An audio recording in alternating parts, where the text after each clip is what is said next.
Hey there! Welcome to another video where we tackle a common tech problem that many beginners may encounter. Today's issue revolves around a DNS server configuration that is missing the IP address, yet the user is still able to connect to the internet via IPv4 addresses. Quite the mysterious situation, right? How is this even possible? Now, let's dive into the solution for this puzzling problem. The key here is that DNS servers can handle queries for both IPv4 and IPv6 addresses regardless of how they're being accessed. In this case, the user's IPv6 configuration could be playing a role in resolving IPv4 addresses successfully. It's like having a multi-talented DNS server that can juggle various types of queries effortlessly.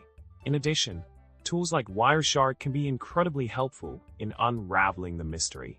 By monitoring the network traffic, you can see the DNS queries being sent over IPv6 and the corresponding IPv4 addresses being returned. It's like peeking behind the curtains to understand the magic happening in the background.